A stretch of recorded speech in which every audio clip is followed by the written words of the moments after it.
Welcome to Indiana Sports Beat Radio, presented by Andy Moore Honda of Bloomington.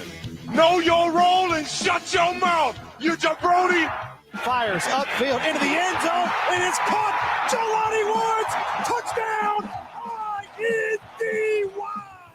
Yes. 43-point night for Tyrese Halliburton. How do you like that, partner? Galloway drives all the way to the hole, throws it up, got it! Indiana's got their first lead of this contest. It's pretty simple. I win. Google me. Now, from the Golf Club at Eagle Point Studios, here's your host, Jim Coyle. Hey, well, everybody, welcome aboard and welcome into this edition of Indiana Sports Beat Radio here on this Wednesday. It is the last day of January. Appreciate you being with us. Looking forward to another fun day. Joining us as usual, Dylan Sin from the Fort Wayne Journal-Gazette, Kyle Dedenrip from the Indy Star, and Rick Bozich, WDRB.com, Indiana, coming off of a big win last night at home over Iowa. Big win. I guess every win is a big win.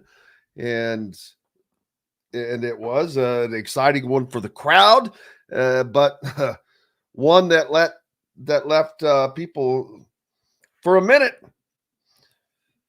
worrying and wondering as Indiana squanders a 17-point lead to Iowa before they are able to pull it off behind not only a great night by Kel'el Ware, a tough and gritty night by Kel'el Ware, who was hobbled and hobbling around on either he tweaked the same ankle he was having problems with, or he banged up another one.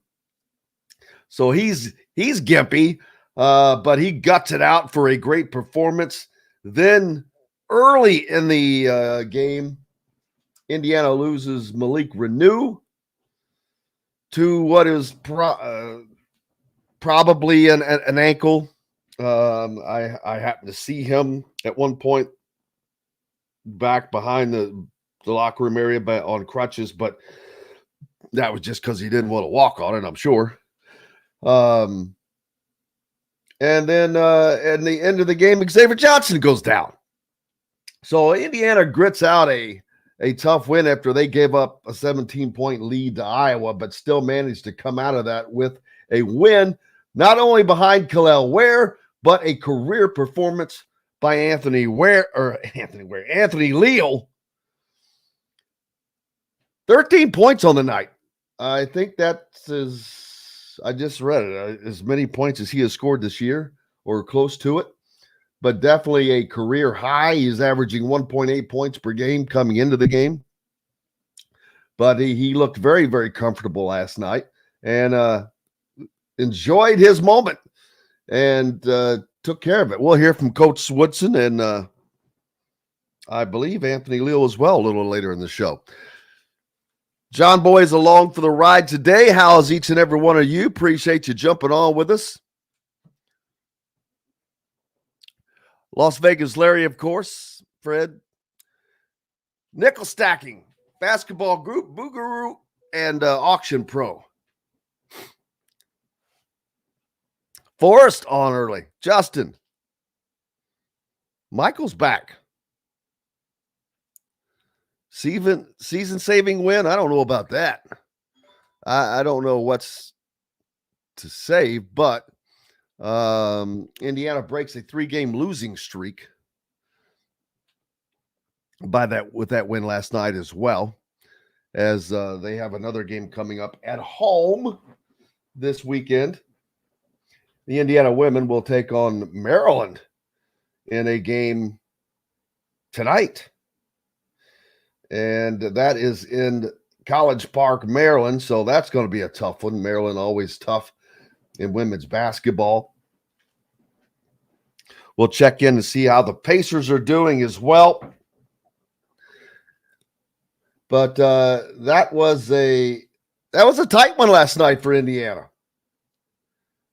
But they were able to pull it out. And, man, it's going to be the injury that looked to be potentially the most severe was Xavier Johnson's. He had his feet taken out for him under him when he went up for a dunk, it looked like, and either tried to brace himself, but either way, either his hand, wrist, or arm got pinned under him, and you could tell he was writhing in pain. We'll hear from Indiana whatever they want us to know. If it's season ending, they'll probably tell us. If it's not, not sure what exactly we'll hear, but or when we will hear it. But a good night not a good night, a tremendous night for Anthony Leal. Like I said, and much needed. He hit some shots that Indiana needed desperately. Mackenzie Mbako starts off the game just knocking down shots, but then it just kind of wasn't there. He's still a little bit of an enigma to figure out. He seems to have better starts than he does finishes. But Xavier Johnson was on his way to a decent night in 32 minutes that he did play. He had 9 points on 3 of 8 shooting. Kel'el Ware, 23 points on 8 of 10 shooting last night, 80% from the field. He hit his only 3-point attempt, but was 6 of 11 at the free throw line, 55%. Mackenzie Mbako, 11 points. He's in double figures, but he's 4 of 17. And worse than that, he was 2 of 8 from behind the arc. Trey Galloway, 9 points on 3 of 8 shooting, 3 of 4 at the free throw line, which is a step up for him, but 0 for 3 from behind the arc. Gabe Cupps hit his one and only 3-point shot late in the game, and it was a big-time 3 that really came at a great time for the Hoosiers in that contest. Like I said, Anthony Leal, 13 points, 4 of 6 shooting overall on the night, 3 of 4 from behind the 3-point line. 75% is not a bad night from out there. And was 2 of 2 at the free throw line, a damn near perfect night for him. And he had 7 rebounds. So very, very busy was Anthony Leal last night. Anthony Walker off of the bench. He supplied 4 points for the Hoosiers. Gunn and Sparks. Sparks had a hell of a block that stood out, but not much from other than that from those guys. Indiana shot 46% from the field, and they hold Iowa to 35% shooting. Iowa's an offense that gets up and down the floor and usually shoots a hell of a lot better than 35%. So Indiana did a great job defensively on them, and that's probably what won the game. Indiana outshoots Iowa from behind the arc, which, man, you can never say that. They were 8 of 22 overall, 22 3-point attempts. Now that's what Todd Leary talks about all the time when he says that's what we should see, not 4 of 12 or 1 of 12 or whatever. And as a matter of fact, that's the same amount of 3-point shots that Iowa attempted. They hit 6 of those such shots. 84% at the free throw line was Iowa, though. Indiana, 14 of 22, 64%. No point in talking about it. I don't get it. And Indiana, 11 turnovers in the game versus just 3 for Iowa. But, oh, well, they get the win. And they will hopefully use that to catapult into another one. But we're going to have to wait and see the injury report for this crew because, man, they got banged up last night. Kel'el Ware, even though he managed to gimp through the game. And what a performance. And we'll hear from Mike Woodson later. But, all the talk about Kel'el Ware and being soft or whatever you wanted to call it. He was far from that last night, as he had no choice. He couldn't come out. Malik Renew already lost for the game early on. He knew he had to stay in, and he did.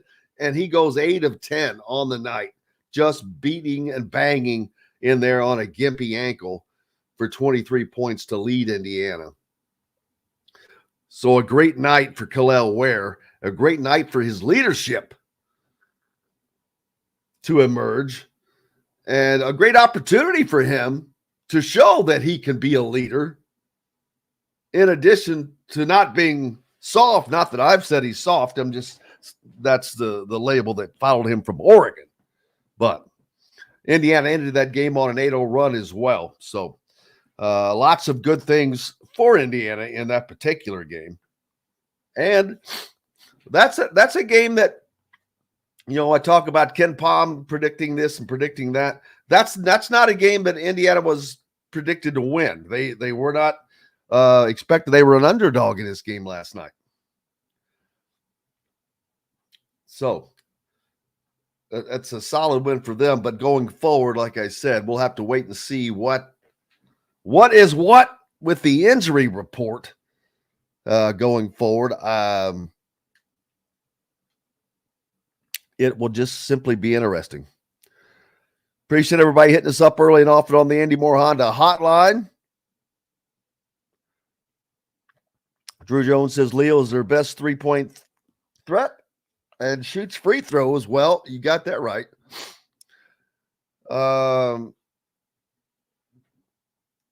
Malik Renew, Mackenzie Mbako, rather, his issues are more defensive. They're still working on his defense. That's where he lacks most, I think. And I think that might carry over to his offense, meaning that his lack of confidence in what he is doing on that end of the court sometimes may leave him flustered, and that might get into his head a little bit on preventing him from focusing on the other end as well. But yes, sir. And that looks like it's perfect timing. I cannot believe that first segment is already gone, but holy cow. Don't forget, Hoosier Hanks. Speaking of which, got a nice new sweatshirt from Hoosier Hanks. How about that? I like that. Benny and the Jets gave that to me last night. But make sure you stop by Hoosier Hanks East, located right off of College Mall Road here in Bloomington in the old Avers Pub.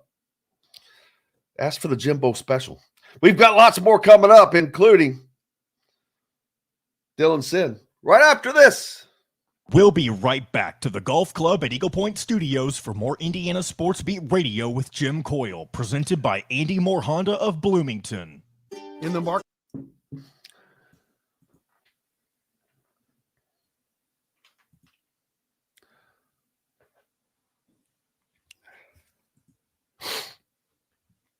Hello, Tony.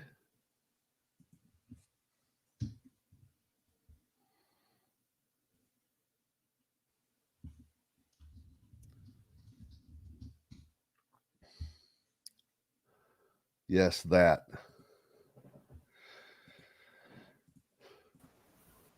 Good day. Good morning. How are you, sir?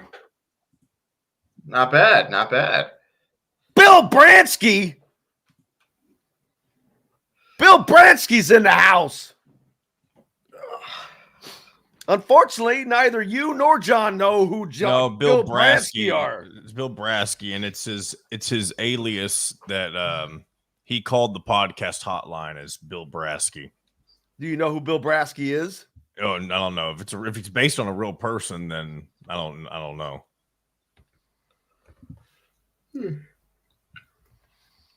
Google Bill Bransky. And then put the letters SNL next to it. Oh, okay. Let's see here. Chris Farley. Man. I will say, Sounds like- Justin, we It didn't. seems get to like air I your know a call lot of last night. useless knowledge, You do know a lot of useless knowledge. Dylan. I know a lot of useless knowledge. Mr. Brasky, we didn't get to air your call last night, but we banked it for next week. We'll get to Bill Brasky. I hope he did it as Bill Brasky. This is He Bill did. No, Brasky. he did. Oh, we need to start getting some of that for this then. If set up a hotline and promote it, people, I guarantee you, if people will call mine, they'll call yours. Well,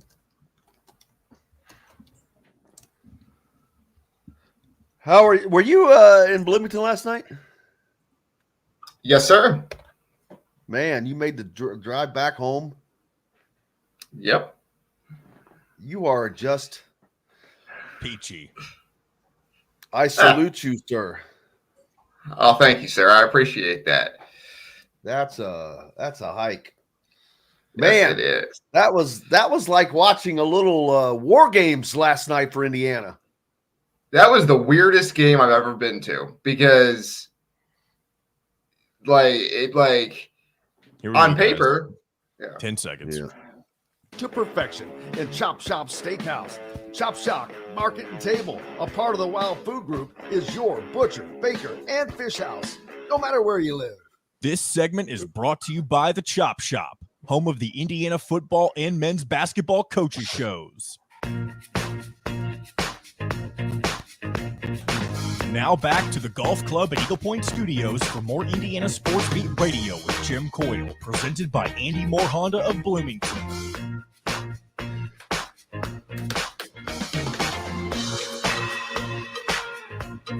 Hey, welcome back, Indiana Sports Beat Radio. It is Wednesday. Appreciate you joining us, being with us here on this last day of January. And Dylan Sin from the Fort Wayne Journal-Gazette, who made the drive all the way back to Fort Wayne from Bloomington after that game last night. So told him in the break, I salute you, sir. That is a tough. You're as tough as Kalel Ware is, my friend.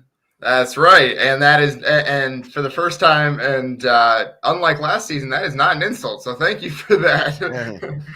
Yeah, he showed grit, grime. He showed everything last night because he was banged. He got banged up himself. He's Yes. already dealing with the injury. I don't know if he tweaked the same one or if this was a different ankle that he was kind of hobbled a little bit. But early in the game, Malik Renew goes down and he grits it out because he ain't coming out. And then Xavier is lost toward the end of the game. It was like a little War Games episode for Indiana last night after they coughed up a 17-point lead, but hold on through the work of the most unlikeliest of suspects. Yeah, as I was saying in the break, it was the weirdest game that I've ever been to, quite frankly, because there's so much to like from that game. Khalil Ware was awesome all the way through, 23-10 with 3 blocks. Anthony Leal was like provided maybe the best narrative of the season, some of the best vibes, some like really good vibes that this team needed, like just a feel-good story that they hadn't had all season with 13 points and 7 rebounds, by the way, is huge for Anthony Leal too.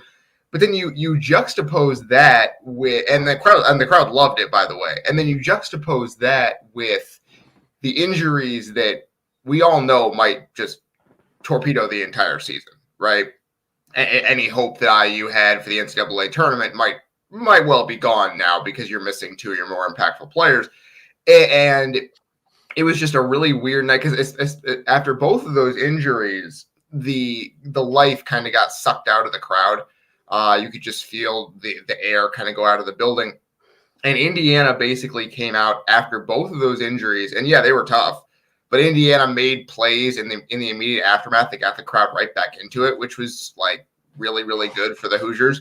And so they responded to it really well. It's just now a question of, A, are these injuries as serious as they looked? Because they looked pretty serious. And if so, what the heck do you do now? Because, yeah, it might have to be the Khalil Ware show for the rest of the season.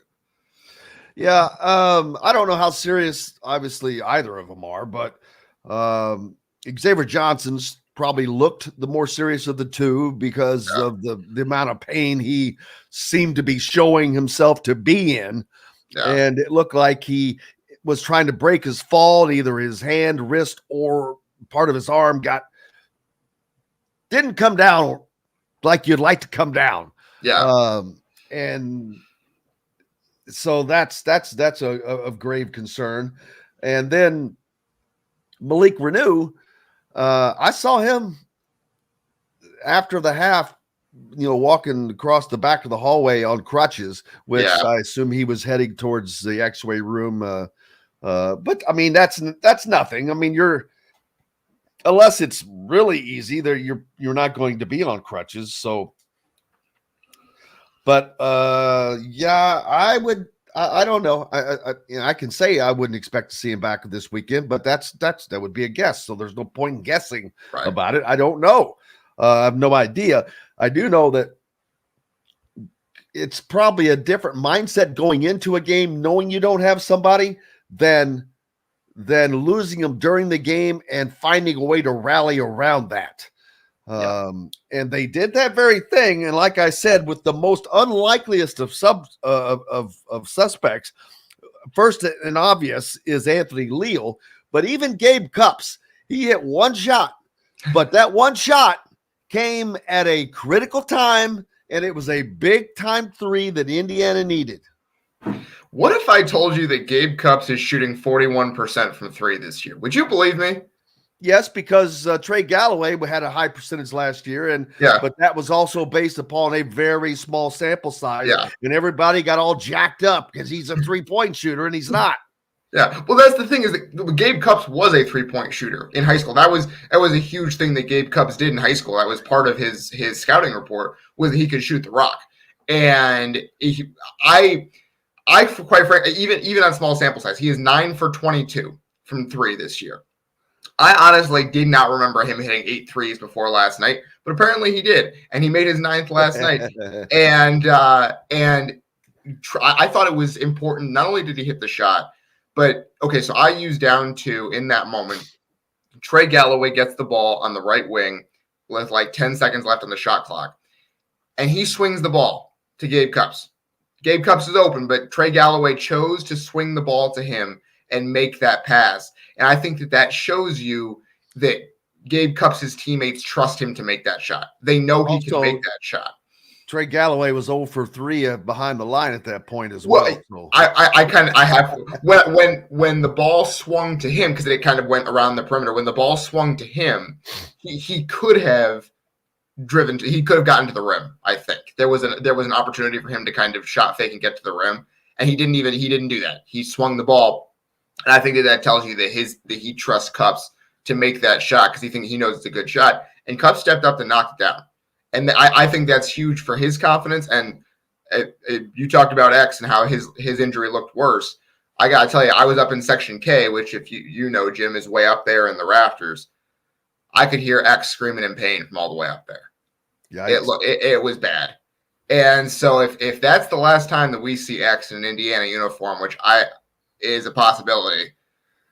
Gabe Cupps is going to have to run this show down the stretch, and I think he's better prepared to do that now than he was in December. Would be my guess.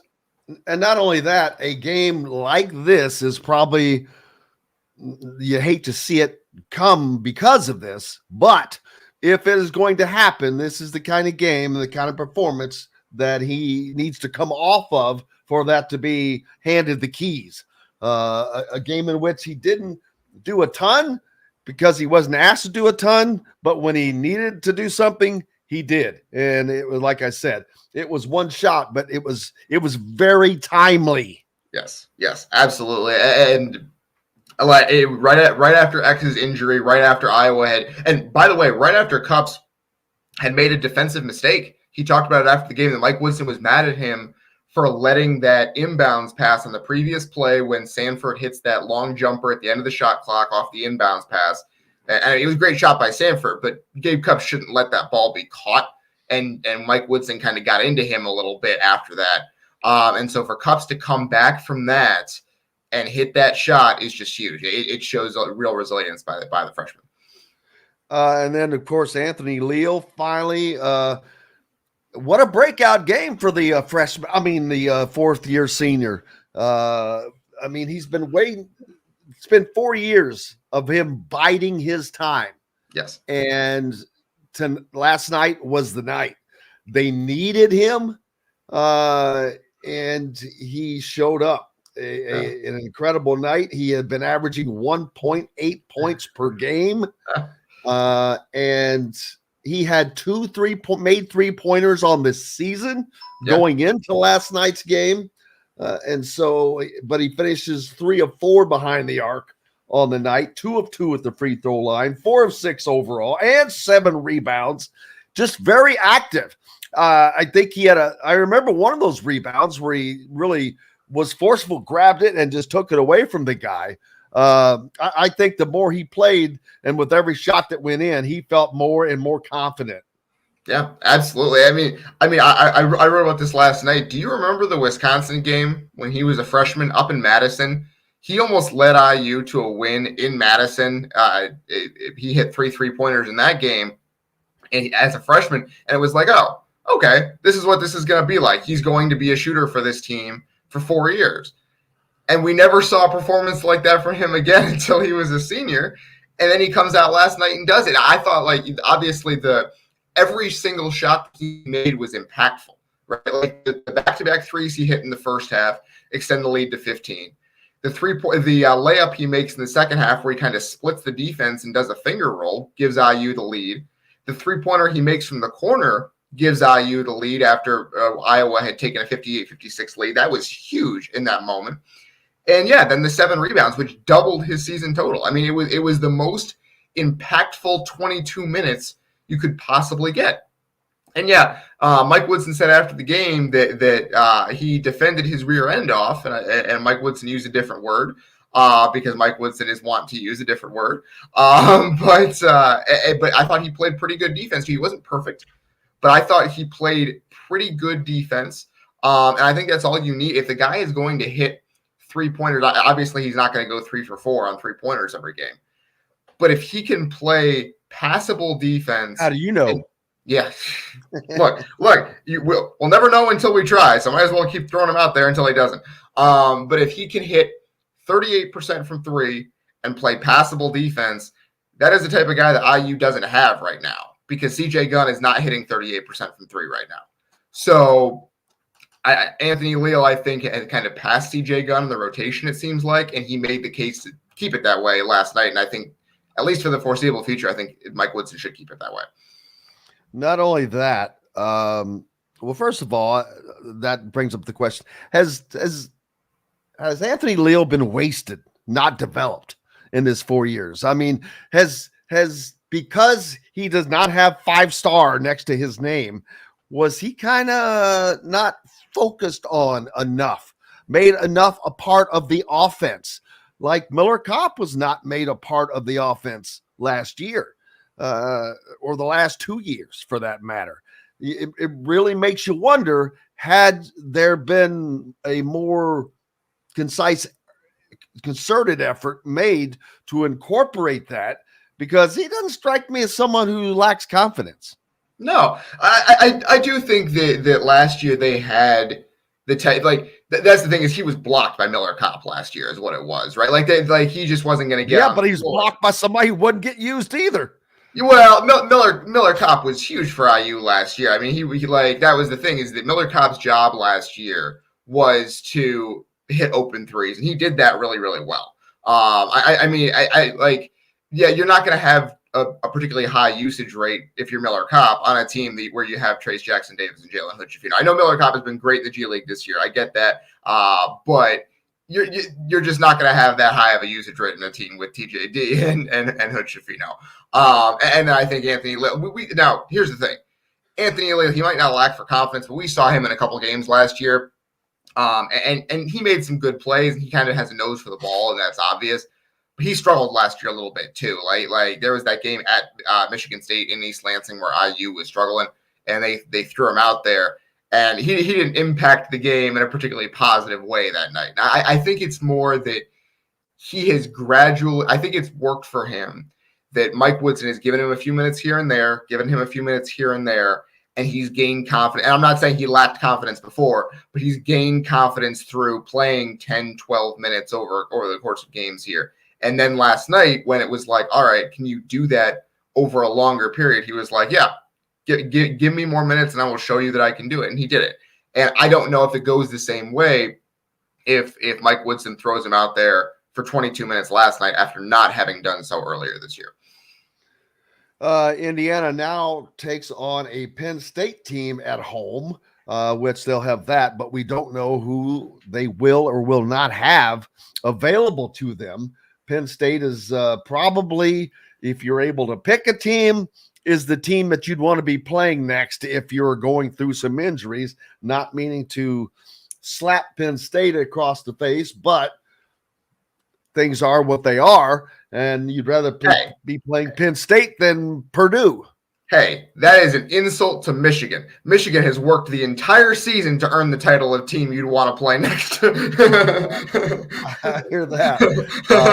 And that means something coming from Dylan, trust me. No. I am way out on Michigan in basketball. It has been a disaster there this year. But no, here's the thing, and this is why it's tough for Indiana with the injuries, is because if you look at the schedule, man, there is an opportunity to make some noise here coming up. Like, they lost those 3 games against 3 ranked, like the 3 toughest teams in the conference, 2 of them on the road. It stunk that they lost those games. It stunk they weren't able to get it done against Illinois. Next, you have Penn State at home. You have Ohio State on the road. Those are Ohio State is struggling badly. They've lost 6 of 7. Then you have Purdue on the road. You're probably not going to win that game. But then you have Northwestern at home, Nebraska at home, and Penn State on the road. All 3 of those are winnable games. Northwestern and Nebraska are pretty good teams, but you get them at Assembly Hall. Then you go to Penn State, which again, winnable game, even though it's on the road. There's a chance to really make some noise here and play your way onto the bubble. And that's why it's tough that these injuries happen when they did, because there was you felt last night like IU was getting Khalil Ware back, and you could really see maybe something start to come together. I have been of the opinion for several weeks now, since the Wisconsin game, that IU getting healthy was going to really put this team on a path to figuring things out and making a run. And I don't know if that's going to happen now. It might be that injuries just torpedo the whole season, which stinks. It stinks. But if they get healthy, even if Malik Renew comes back and then Gabe Cupps can fill in okay, there's a chance for this team to make some noise here over the next several weeks. Yeah, and that's going to be a tricky situation because, like we just said, the injuries. But their schedule's not exactly easy either. You have to go – you've got Penn State coming in, but then you have to go to Ohio State, followed by a game at Purdue. Then Northwestern comes in, and that's going to be a game that you have to be probably as close to healthy as possible because they're going to run you up and down the floor, man. Yeah, no, absolutely. And that's another team that IU had been 0-4 against Iowa under Mike Woodson until last night. Northwestern is the other team that Mike Woodson has not beaten, if I remember correctly, and they've had some wars with those guys. And it seems like every time Northwestern comes out on top, remember the game last year where in Evanston where Boo Buie hits the shot at the end and all of that, and maybe he pushed off on Trey Galloway, who knows? Yeah, so it's a team that IU hasn't beaten. So, but basically, what happens the rest of the season here is you get the good teams at home and the bad teams or the lower ranked Big Ten teams on the road. And so you are through the toughest part, except for Purdue. Obviously, the game at Purdue is tough, and I wouldn't expect IU to win that game. I don't expect it. That is the one pretty sure loss on the rest of the schedule. Beyond Boo that, Buie. He said it. Boo Buie. That's the cue. We got to take a break. Dylan is with us right now. Dylan Sinn from the Fort Wayne Journal-Gazette. We've got more coming up here on Indiana Sports Beat Radio. Back with more of that right after this break. We'll be right back to the Golf Club at Eagle Point Studios for more Indiana Sports Beat Radio with Jim Coyle, presented by Andy Moore Honda of Bloomington. If you're looking for a home, man, I would, you know what? Someone should create a drinking game during a Northwestern game, and you have to drink every time they say boo booey. He's awesome. He's awesome. Boo booey. Boo booey. He's so good. Did you watch the Northwestern Illinois game last week? I did not see it. I watched that game. It was the best game in the Big Ten so far this year. It was awesome. Boo Booey made every big shot down the stretch. He had 31. Northwestern won in overtime. Yeah, Northwestern won in overtime. It was fantastic. He's so good. He's so Jeff, good. we enjoy you, man. Appreciate you. I'm not sure where Grayson is there in Georgia, but we have a few Georgia peaches. But thank you very much.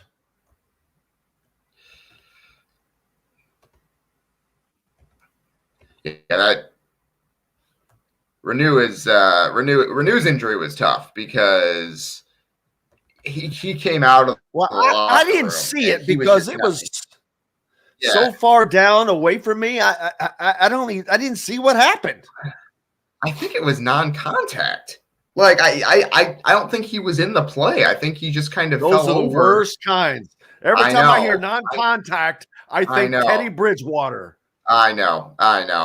And thankfully, I think this was an ankle and not a knee. It's really hard to injure your ankle that badly in a non-contact way. So hopefully it is just an ankle and not a knee. Well, I will say this. When I saw him, this was right after halftime. I was still coming out of the press area. I was just standing there talking to somebody, and I was looking back towards the press room, and I saw him walk by, so I stuck my head around. But nothing was iced. Okay. He was just on crutches just to help himself walk, really. He had no ice on, no kind of brace on it. Because he came out of the locker room, so he went into the locker room immediately. He comes out of the locker room about eight or 9 minutes later, and he's moving really, really slowly. He goes to sit down to cheer the team on. And then at halftime, he goes back in to the locker room, obviously. He was just moving so slowly without the crutches. It's one of those things where I'm kind of surprised it wasn't iced, quite frankly. But yeah, just tough. That's tough. Because they got off to such a good start. They were up 11-5. It makes you wonder, though, why was it not iced? Yeah, I don't know. Like I didn't know that it wasn't. That's really weird. Now, when I saw him, I'm thinking that they're taking him to wherever the X-ray 10 seconds, might be. guys. Here we go. 6 months on a 2023 Honda Ridgeline. Go to AndyMooreHonda.com and get more to your door. This segment is brought to you by Remax Advanced Realty, Indy Home Pros team by Cheryl Sizemore. Now back to the Golf Club at Eagle Point Studios for more Indiana Sports Beat Radio with Jim Coyle, presented by Andy Moore Honda of Bloomington. Welcome back, Indiana Sports Beat Radio here on this Wednesday. Appreciate you being with us. Dylan Sin from the Fort Wayne Journal-Gazette with us. And Indiana coming off of a win last night over Iowa that keeps Indiana in 7th, actually tied for fifth in the Big Ten. They were with Nebraska and Michigan State and Maryland. 4-way tie. I believe they would be sixth if seeded sixth if the Big Ten tournament started today, which is kind of wild. They've lost to yes, it is because they've lost to Nebraska. They've beaten Maryland. I don't know Maryland at home. I don't know what the tiebreaker would be with Michigan State because they haven't played them yet. Well, they haven't played them yet. Yeah, so there you go. But it kind of shows you if you're only down to 5th place and it's 5-5. Yeah. That shows you because that's the middle up a little bit. So your league is very mediocre, dead in the middle of it. Yeah. Not what you want to see. No, it's not. But it is what it is, and Indiana is fine with that if they can win a few games. Yeah. I don't see a path. I still do not see a path for this team to the NCAA tournament, just because I don't expect them to win certain games. And now that was without these injuries. Last night was not one that I would ever have been shocked to see them win. Sure. Either way, but they're holding on for, if nothing else, an NIT bid. Probably more than likely, but more importantly, they've got to build upon something for next year, which is something you used to be able to say, but now how much can you even say that? Because we don't even know who the hell will be here next year. Sure. I mean, we know that Gabe Cupps is going to be here next year, so that's one would think. Yes, exactly. I don't think Gabe Cupps is transferring at the end of this season. To be clear. I assume that Trey Galloway and Anthony Leal will be here because they both have a year of eligibility left with COVID. So we have that. I assumed, at least until last night, that Malik Renew would be here, and that you could build around him next year. That was kind of my vision for next year's team, was that you kind of build around Malik Renew and kind of let him go for 20 and 8 a game and see what you could get. And I don't know if how serious his injury is, whether that changes his trajectory. But I assume he was going to be here next year. But why would, unless it's like a serious knee injury or something like that, which I'm not, again, I don't know. Right. All I know is I didn't see anything that made me think it was a knee. Sure.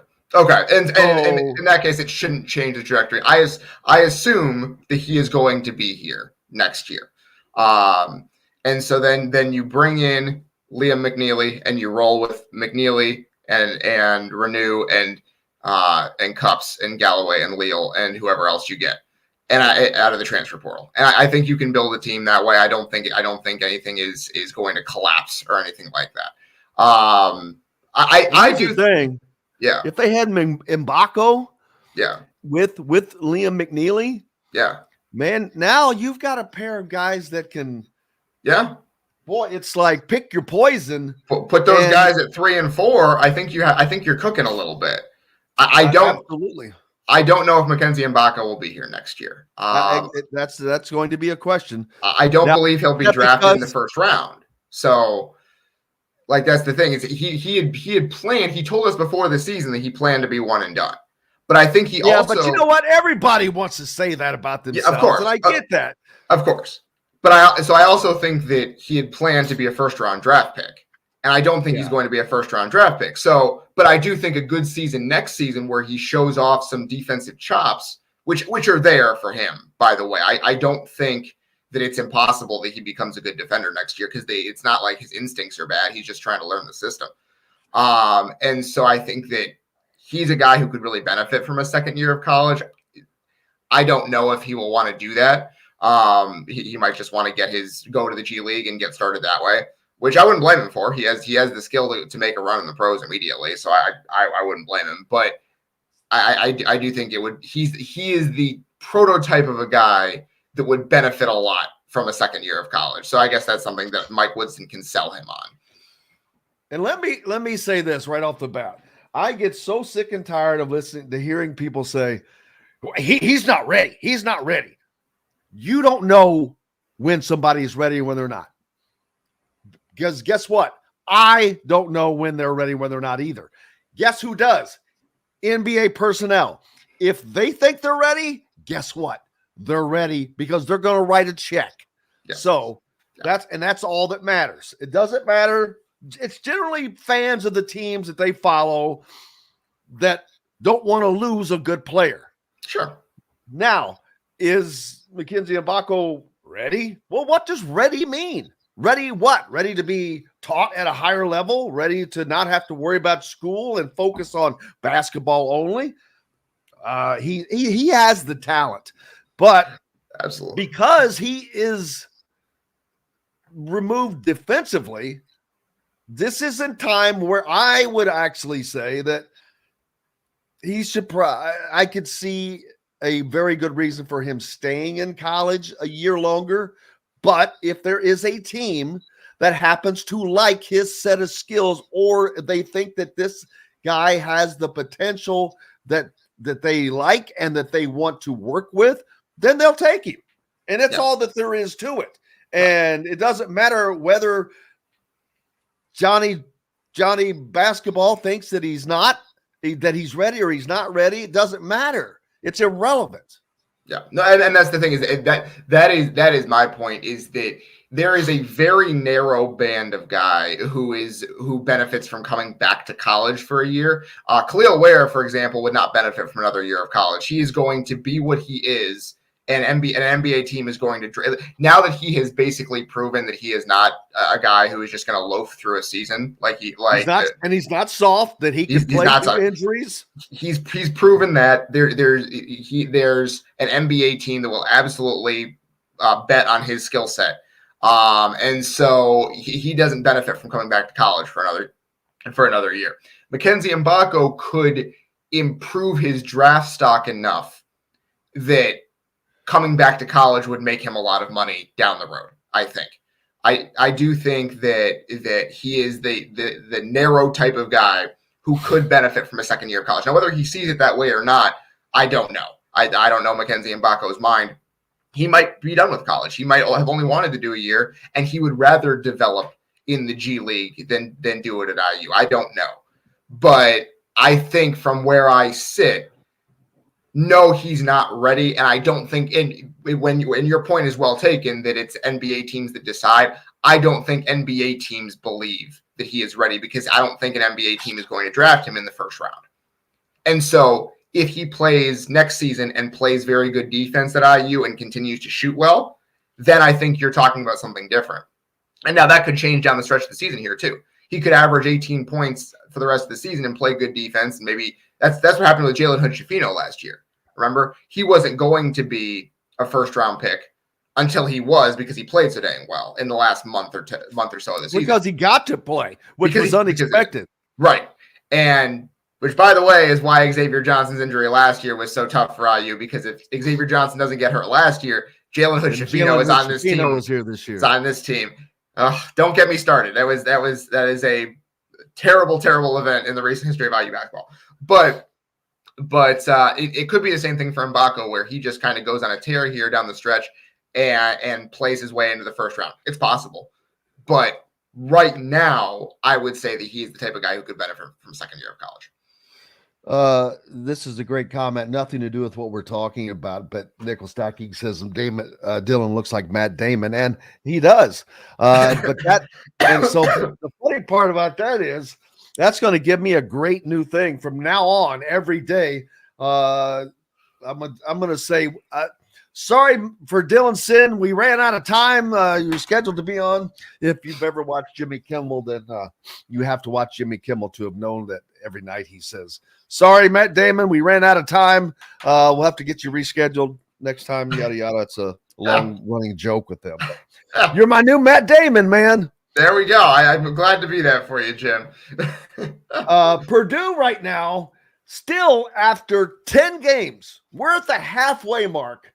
And how much money could any of us have made by betting that Purdue would not be in first place by the halfway mark of the Big Ten season? Now, they're a half game out or whatever, so it doesn't really mean diddly do.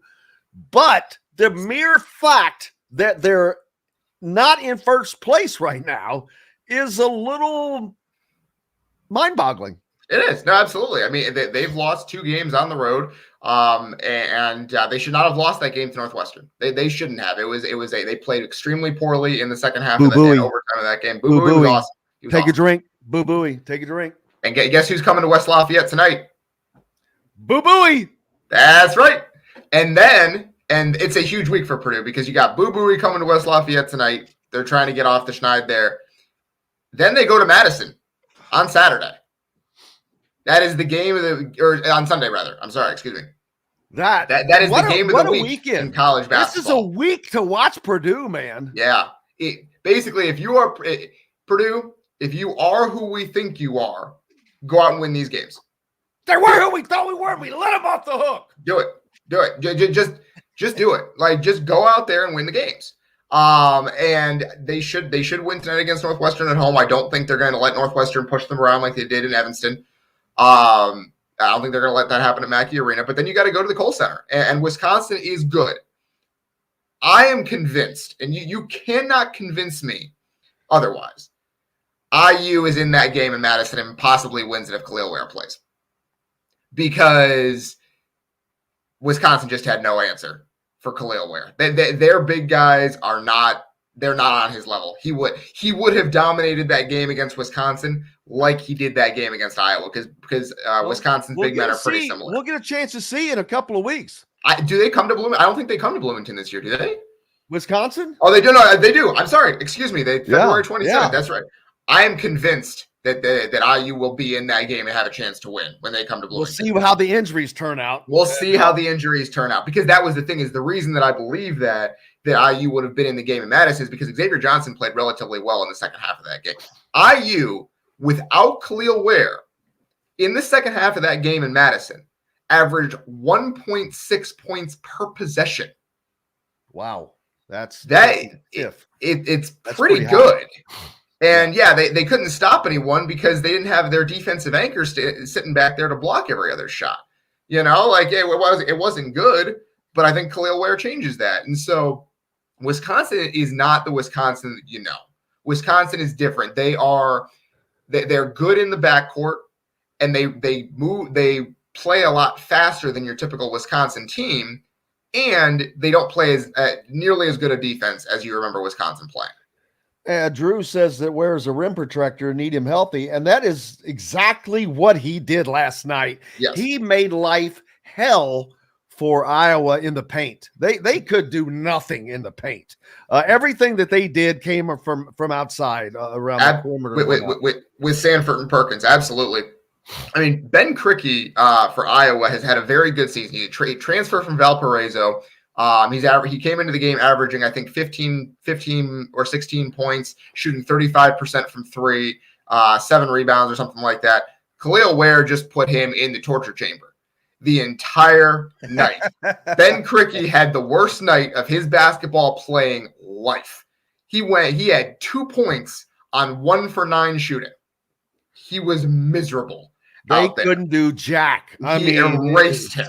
And he will do. I said it before. I said it in December when Wisconsin looked like they were finally starting to figure things out, and they beat Marquette, and it was all this. I was like, look, Wisconsin has a good team, and I'm not saying they can't beat IU. What I am saying is that they have no answer for Khalil Ware, and didn't get to see it because he was out for that game. But when they come to Bloomington, I expect him to dominate just like he did against Iowa. Our friend Kevin Brockway said, and I agree with him 1,000%. Everybody's going to think that because Anthony Leo had a great game, that he should have been playing every game all along.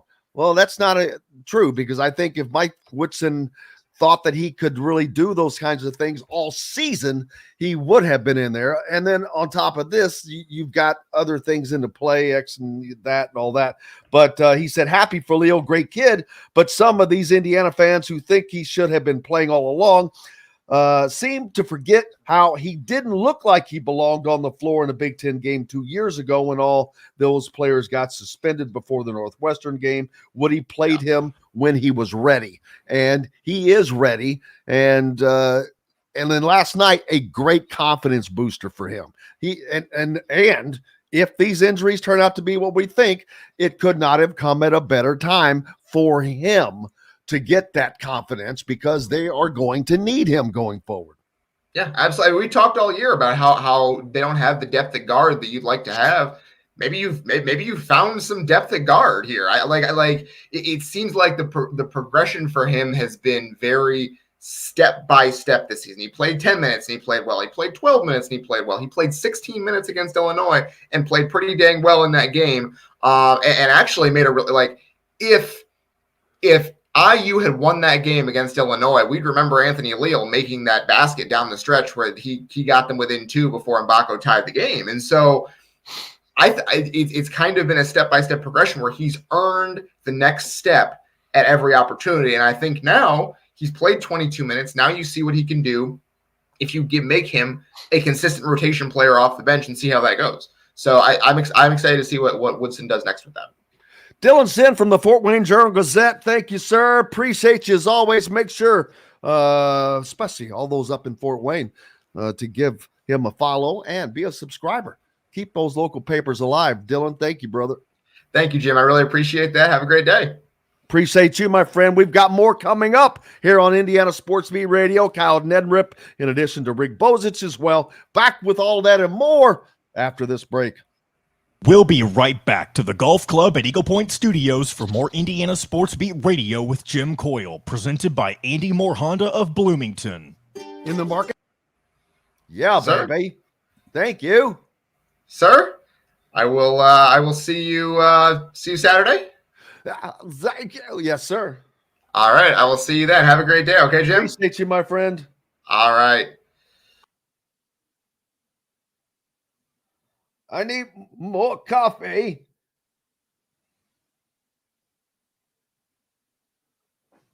Oh, my God.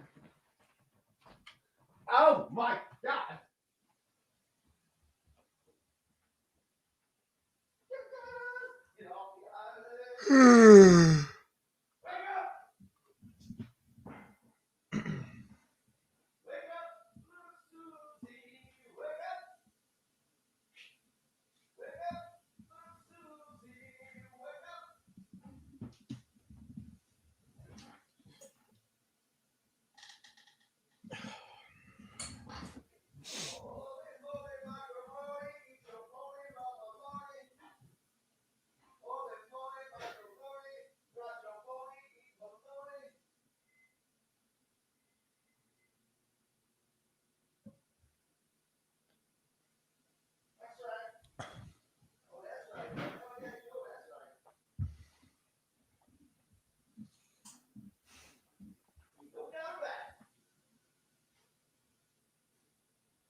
Got about 25 seconds.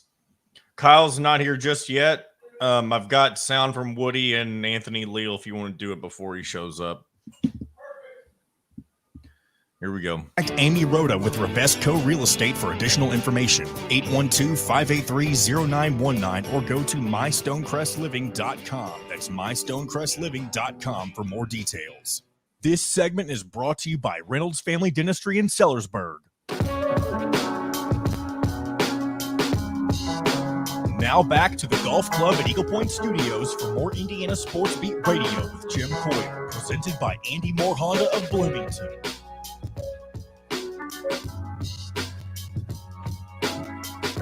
Welcome back, Indiana Sports Beat Radio, here on this Wednesday. It is the last day of January, the 31st. Excuse me. Indiana, a big win last night for them as they get off of the Schneid, a 3-game losing streak, broken, as now they look to try to go on a little mini heater. Another home game coming up this weekend for the Hoosiers as they will welcome in the Penn State Nittany Lions in before they travel to Ohio State and then off to West Lafayette. Last night, Anthony Leal with a great game. Kyle Neddenrip joining us now. And speaking of the devil, Kyle Neddenrip from the Indy Star, Anthony Leal, and not only just Anthony Leal, I think was Tony Perkins. It's not very often we get to see stuff like this, but first of all, Kyle, how you doing? Good, Jim. How are you? Cannot complain. Is that a green Detroit hat? No, I think it's the lighting, and for some reason it's blue, but the lighting's coming in and turning everything a different, different color. It looked like a beautiful shade for St. Patrick's Day. You know, I almost bought one of those when I was up at Comerica for opening day last year because it was right after St. Patty's Day. Maybe I'll get one. Absolutely. Last night, Indiana with a win over Iowa, but more importantly, an opportunity for CJ Gunn and Tony Perkins to reunite, which was kind of cool to see. Yeah. My first reaction was the Anthony Leal, Tony Perkins battle we never got in 2020 with the pandemic coming on, and that was a game I think everybody was looking forward to. It actually ended up happening the next year after both of them graduated, and Lawrence North played Bloomington South in the semi-state, which was it was actually a really good game. But I think that Perkins Leal battle probably would have decided Mr. Basketball. Leal ends up getting it, and has gone on to IU, and then Perkins I think has become a better player than anybody probably expected. But watching that game last night, it was pretty cool to see Anthony Leal have that moment, have that type of game. I always enjoyed talking to him. I think he's just a good person, and I'm happy that he got that opportunity and stepped up and really did something with it. And I'm sure that's a game he'll always remember for that reason.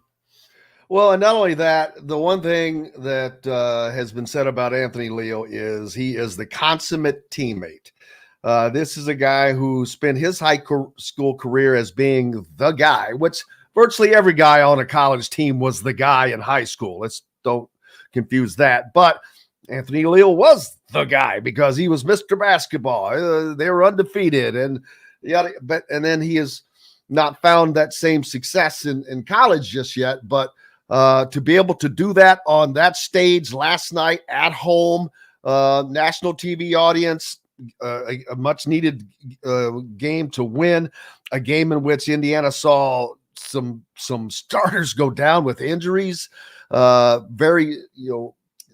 very needed game that he scored more points last night than I think, or right at as his total for the season. I know that he only had 2 made 3-pointers going into the game last night on the year, and was 3 for 4 on the night, and was just, you could see the confidence well up in him with every play, and that was on both ends of the floor. Yeah, it really was. I watched almost the entire second half, and he just had watching him play AAU and going back to his high school career. I mean, you thought he could be this type of player more consistently, and I don't know. I'm not there every day. I don't cover the team daily, but so I don't know all the ins and outs of it. But it does, that type of game's kind of the game you would think he would, the kind of game he had in college consistently.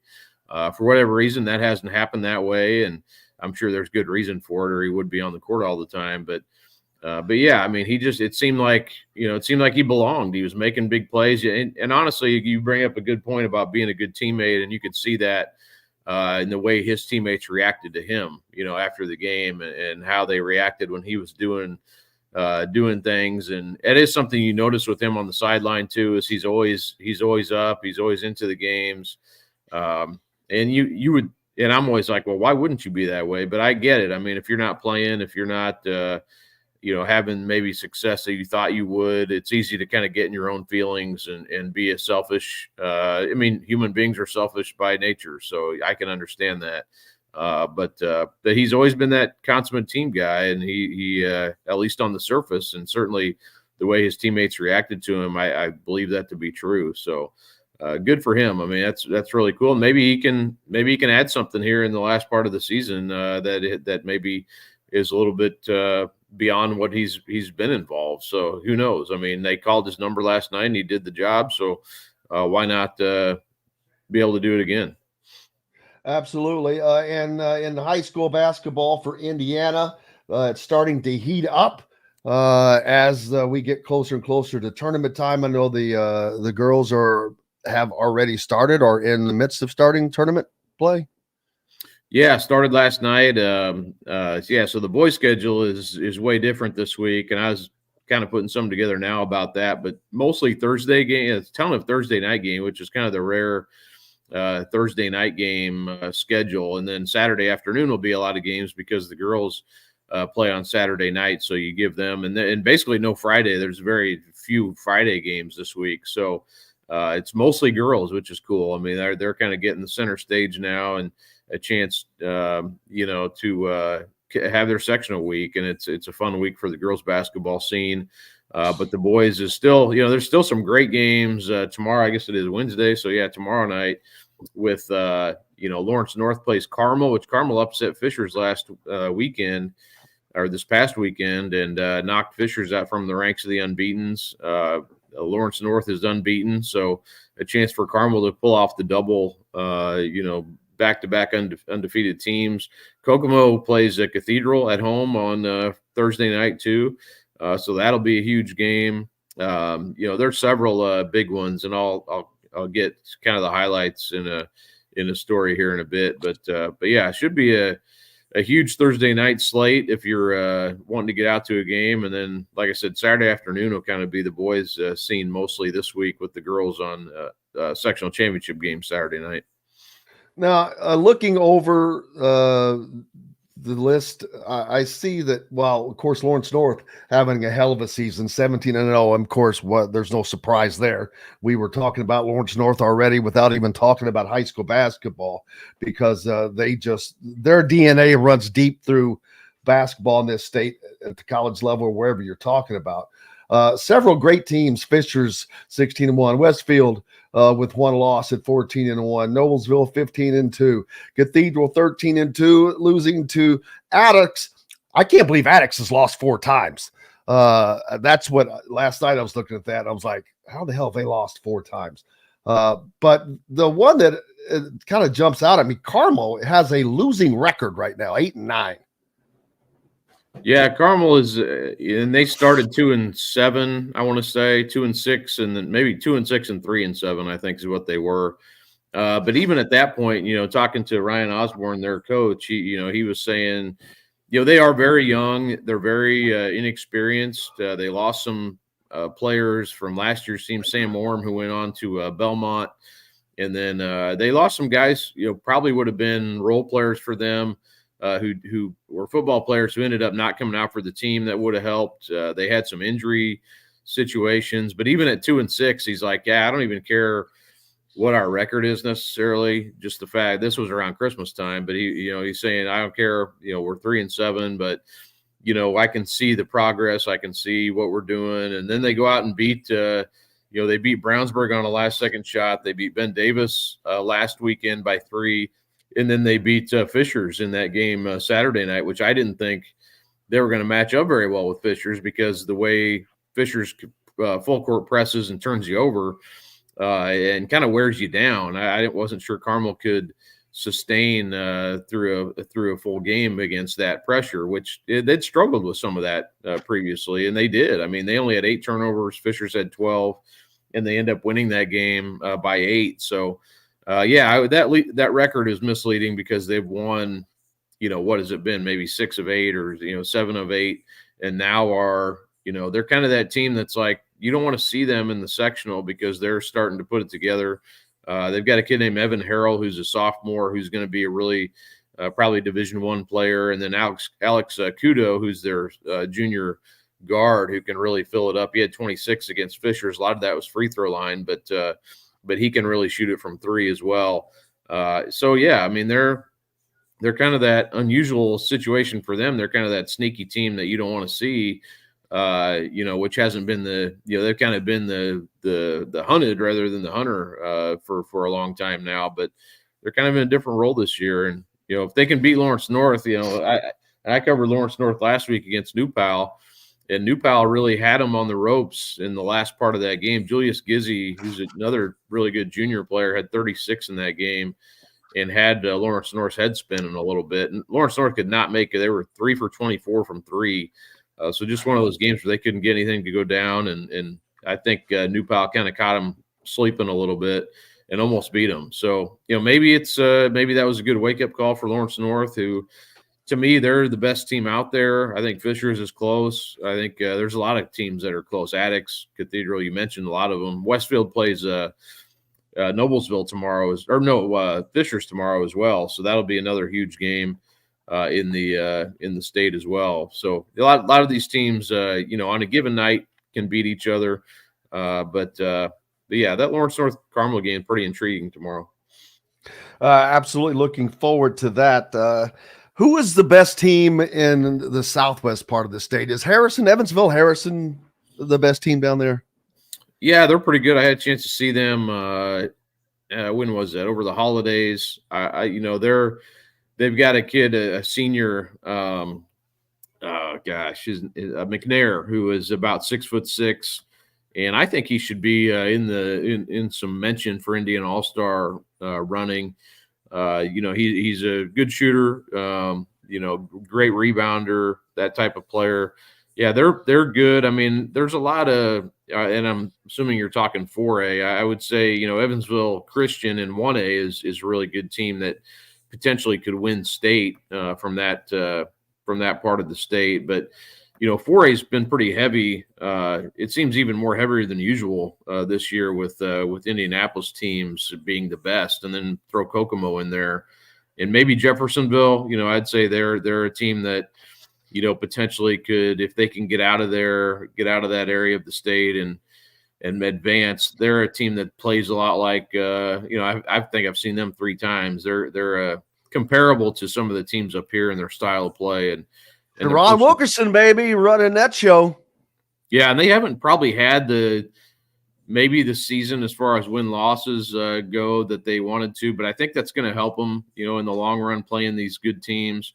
Richmond's another one. I know you're talking about that, that area, but they're another team that's outside of our area that I think could maybe be a problem in the tournament. They haven't played a good schedule, so it's hard to read what they've done exactly against the schedule that they've played. But yeah, it's kind of one of those things. Princeton's good too. You mentioned that area of the state. Princeton's 3A, but they're kind of back. They play North Central this weekend, which is a different game, an interesting game. North Central goes down there to play. So good to see, those schools like that are traditionally strong, kind of getting back on solid ground again. And Princeton's kind of been able to do that. So, but yeah, there's a lot of pretty good teams down there. And I hate this jumping ahead by years and all that, but it was recently made known to me, a kid from Southern Indiana, Noah Washington. Have you heard that name? Noah Washington. Where's he go? He's an 8th grader. No. Already being, this gives you some homework to do. Already being projected. Now, that's stupid to say, but as potentially the best player in 2028. And he's fun to watch. He's got some great clips to watch, but if he was in Kentucky, he would be playing varsity basketball, because you can play varsity basketball when you're 6 in Kentucky, I think. Yeah. Whatever they need, they grab, which I hate. I'm glad that Indiana makes you be a high schooler to play high school sports, but yeah, check that out. I don't really understand that whole phenomenon, but yeah, that's interesting. Well, is there a kid that's going to be able to score like 5,000 points from Kentucky because of that? Yeah, you see that every now and then. That happen, and I guess if you're in a super rural area that doesn't have, but then again, it's like, well, why even have? Certainly you could find someone to play to fill out 5 player, or whatever you need to play. But yeah, that's always been weird to me that they allow that. Those kids aren't even in high school at that point. But yeah, I don't think it's healthy nor safe.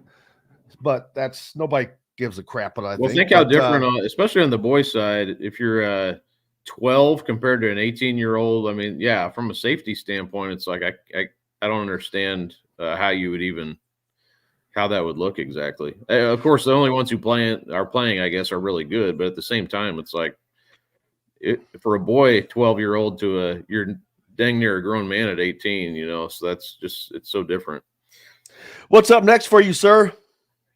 I had a story on Ron Patterson that ran this morning. I don't know if that's it seemed to be getting pretty good traction. He's coaching at middle school and at Arlington in Indianapolis. Of course, was part of the IU recruiting class in 2012, and kind of talked to him about some of that, some of what he's doing now. I went out to see him coach and had his little 4-year-old daughter behind him as he's coaching, and he's doing it for the right reasons. It was super cool to hang around with him and go to a practice and watch him play. So if people want to check that out, I know there's some interest from IU people, obviously, with him being an IU recruit at one time. Didn't play there didn't kind of went over that a little bit as well in the story, but went on to Syracuse, IUPUI. Now he gave up kind of the dream of trying to play professionally pretty quickly. He knew it wasn't for him to go play overseas, and has gone on to teach. He's a science teacher and a basketball coach. So pretty cool. Very awesome. Look forward to it. Thank you, sir. Look forward to talking to you again next week. All right. Thanks, Jim. You bet. Make sure you're giving Cal Nedrip a follow and keep local papers alive. We've got the captain, Rick Bozich, up next from WDRB.com right after this. We'll be right back to the Golf Club at Eagle Point Studios for more Indiana Sports Beat Radio with Jim Coyle, presented by Andy Moore Honda of Bloomington. Formerly the captain, that just came out. I'm watching the second season. I'm watching the second season of Winning Time right now. Okay. Is that good? Oh, yeah. I love it. The first season was awesome, I thought. Were you there last night? I was. And? Gritty, surprising. Iowa doesn't have Iowa doesn't have anybody in the paint. If they had somebody in the paint, they would be formidable. But man, because they've got some dangerous weapons outside perimeter wise, but boy, they get their ass kicked in the middle. Couldn't get a 7th year for Luka Garza. I think they tried. They're still waiting to hear back. For McCaffrey's son, how many years did he play? 12? Yeah, I think it was 12. He got 4 degrees. What was Patrick? What was the other one's name? Christian. Almost said Christian. Was that the football player? No. Let me look. Doesn't he have another one who's like in high school? Yeah.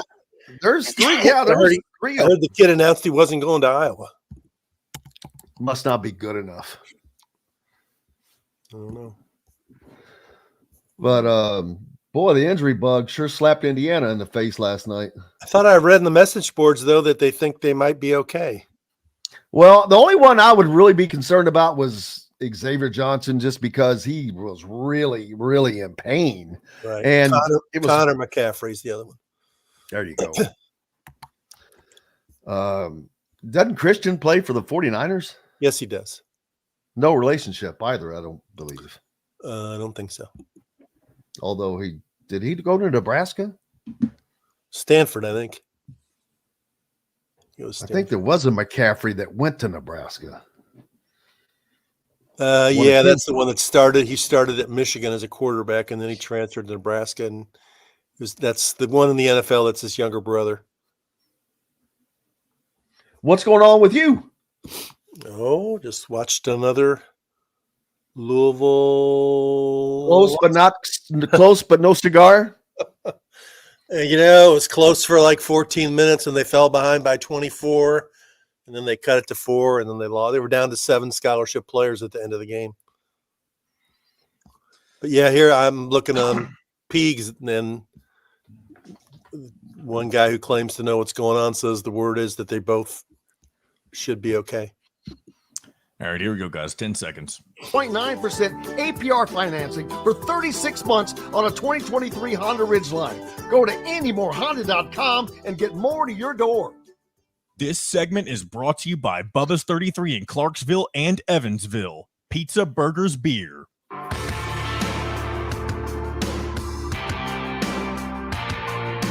Now back to the Golf Club at Eagle Point Studios for more Indiana Sports Beat Radio with Jim Coyle, presented by Andy Moore Honda of Bloomington. Welcome back. It is Wednesday and the last day of January 2024. And Rick Bozich from WDRB.com along for the ride. Lots of stuff to talk about, Rick. Lamar Jackson, the former Louisville quarterback, man, I was thinking they were going to get it done this year, and the offense went away.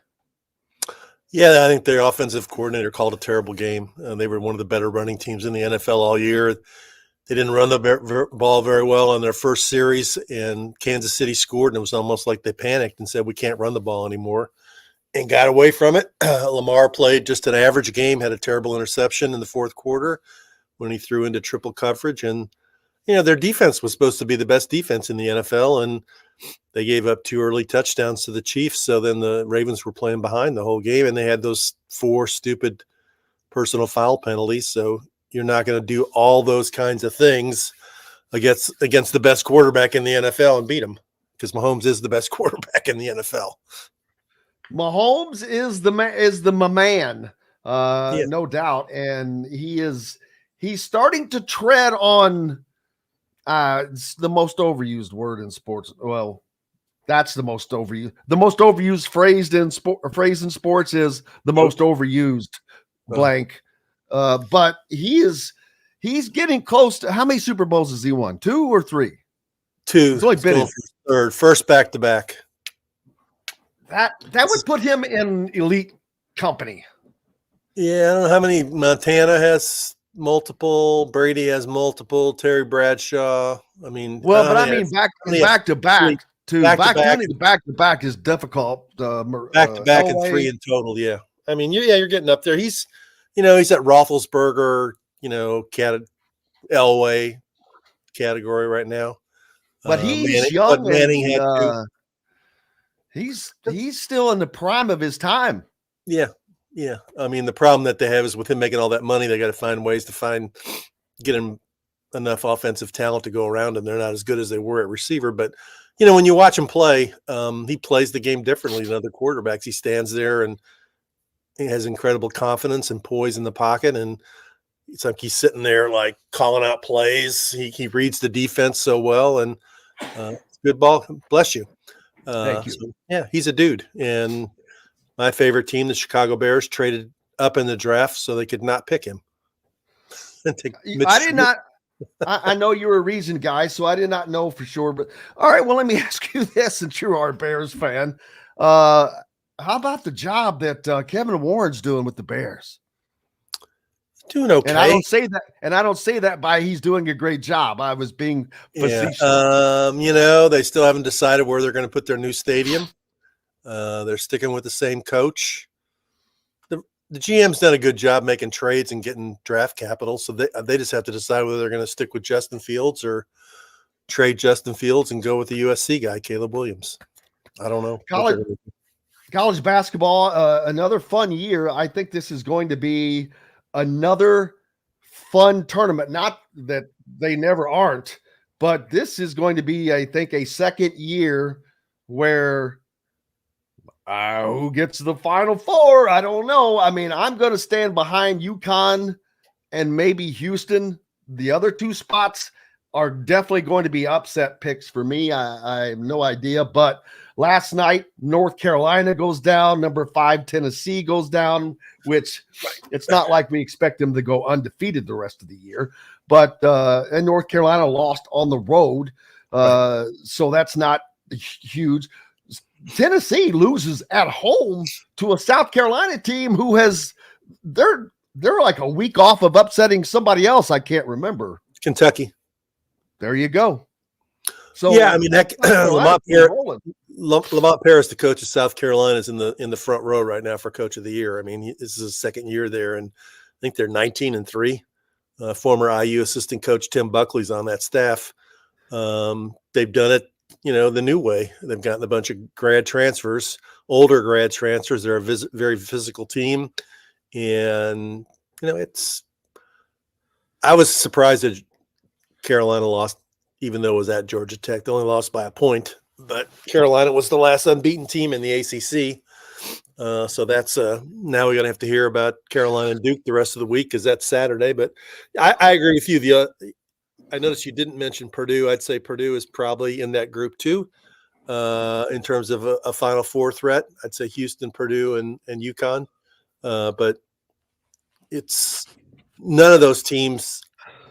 I wouldn't bet at all with any authority that any of those teams to win the national championship. If you said nobody has authority to win, somebody said you get right now. If somebody told you can have Houston, UConn, and Purdue or the field, what would you take? If I could have one of those three, no, you could have all three of them or the field. Boy, that's tough, but it would be stupid to not take the field. It would be a dumb bet. So I would have to take the field out of relative to the lack of intelligence that I have. But I still like I like Houston and UConn just because I think they're going to continue to get tougher and grittier as the season progresses. But Houston has got some deficiencies, no doubt. But UConn is but repeating here, we're talking about repeating right there. The UConn to repeat as national champion hasn't happened since Florida, right? That's correct. Florida 2006, 2007. Remember this, a year ago at this time, UConn had just lost 4 out of 5 and people were jumping off the UConn bandwagon. And then after starting on January 31st, today, they got hot and they won 15 of their last 17 and won the national championship. So things can change. People can find their groove. Injuries are going to be a huge part of it. Who's going to stay healthy? We saw that last night for Indiana, as you mentioned, with Malik Renew and Xavier Johnson going down. You don't know when they're going to be back. And fortunately for IU, Anthony Leal had his best game and saved them. Yeah, I'll tell you one team that I would not pick to win it is Kansas. They have just been every chance they give you that you get to let you down, they have done it. They're not as good on offense as they have been in recent years. And I think they thought Hunter Dickinson was going to be, the answer, and he really hasn't been. They've lost 3 of their last, 7. 3 of their last 7. They beat Oklahoma State last night. They've got Houston at home on Saturday, which will be a good game. But I agree with you. I don't see Kansas. I mean, there's so many teams that are a threat to get to the Final Four. I don't think they're good enough to win all 6. And while Purdue is always a threat, their recent history has shown, I don't know, those, the team 3 years ago has nothing to do with this team. The team 2 years ago has nothing to do with this team. But it's kind of hard not to look at 40 years of, actually, of 120, 30 years of basketball, they've been to the Final Four twice. And so it's hard to ignore that. But and the fact I was just talking about this earlier, if I would have said that halfway through the Big Ten season, what would you bet who would be in first place of the Big Ten? And the fact that it's not Purdue is a little surprising. And they've got some do or die games coming up for them this week. As a matter of fact, Northwestern and Wisconsin. Yeah, Northwestern at home tonight, which is a payback game for that game they lost on December 1st, and then at Madison on Sunday. And it's interesting that the Big Ten schedule makers must have had a hit Wisconsin was going to be good because Purdue plays its last game of the year at home against Wisconsin on the final Sunday of the regular season. That could be for the Big Ten title. But yeah, I agree with you. I mean, Purdue's schedule, though, after Wisconsin's pretty easy. And they got Indiana at home, should win. Minnesota at home, should win. At Ohio State, Ohio State's in the tank. Rutgers at home, should win. At Michigan. Michigan's terrible. Michigan State at home. The last two are tough, Illinois and Wisconsin. So, yeah, I'm not going to pick Purdue to win the national championship because I still don't think they have the good enough guards. Are you going to pick them to win the Big Ten Conference? Yeah, I think I will. I think Wisconsin will slip up at some point. Let me look and see. Wisconsin have any tough games? They have to come to Bloomington? They Yes, do. they do. In February, Tuesday in February. They've got to go. Their road games are at Nebraska. They could lose that tomorrow night. Michigan, they'll win. Rutgers on the road, probably win. At Iowa, they could lose. At Indiana and at Purdue. So they're going to lose a few there.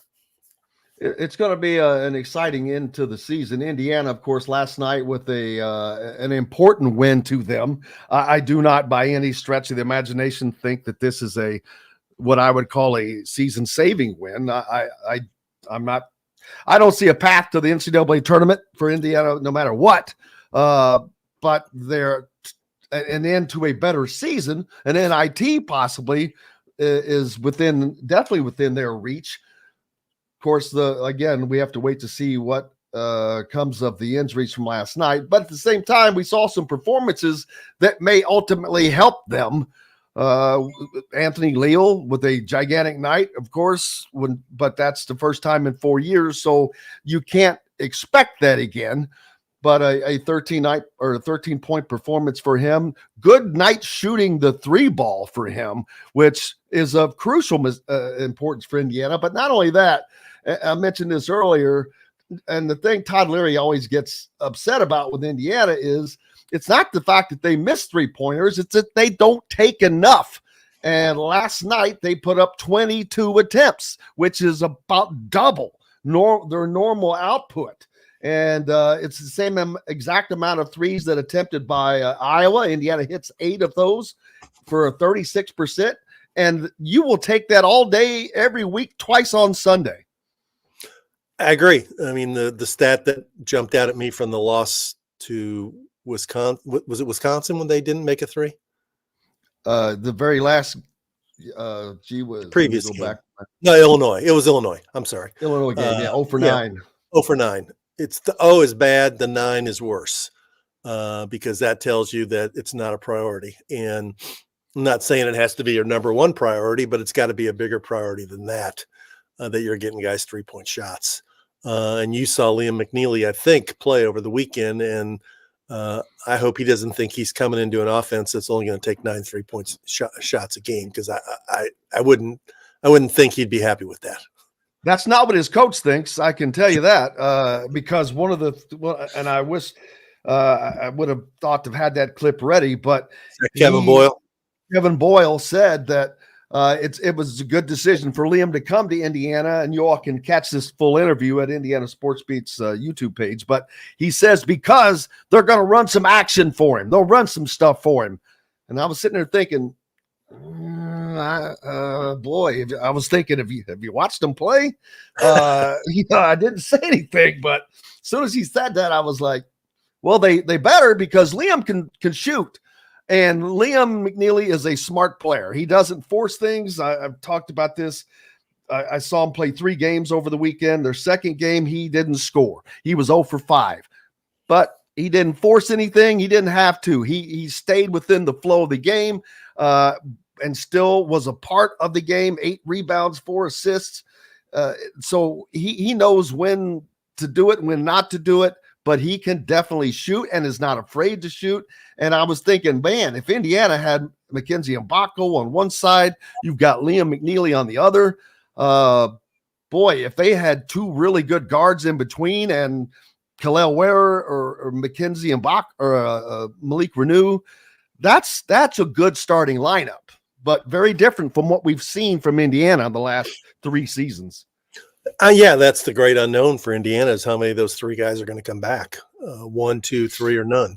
And I don't know. You never know in today's day in terms of who's going to go pro, even though they might be projected not to be picked in the first round or at all, or who's going to go in the transfer portal. If they got Ware, Renew, Mbako, and McNeely all there, then yeah, they've got a really quality front court, because I'm sure that they will add another piece. out of the portal for some depth. They probably need a stronger option as a backup starting center. But I don't know what that's going to be, or whether they get a recruit, whether they would get Queen. But, going back to last night's game, shorthanded, fell behind, had a big lead, lost it, didn't lose your cool. Huge best shot of the year that Gabe Cupps has made. That was the first shot he took the whole game, right? That was, it was gigantic. Yeah. After Iowa, I guess that was a drawn up play, but I mean, that was a high risk play to throw a cross court pass to a guy who barely had room in the corner to throw up a shot. I mean, that seemed like a panic play to me. But the guy made the shot, Sanford. But yeah, it's they got to beat Penn State, and then they go on the road and have, I think, Ohio State and Purdue in that order. Is that right? And Ohio State's not. They're the same kind of team as Indiana, up and down. You don't know what you're going to get every night. So that's a game, they could win. I'm sure they won't be favored, but they could go into Columbus to win. Ohio State's lost, I think, several home games this year already. And that's one of the few games that remains for Indiana that they could, quote unquote, steal at Ohio State. You're not going to go into West Lafayette and win.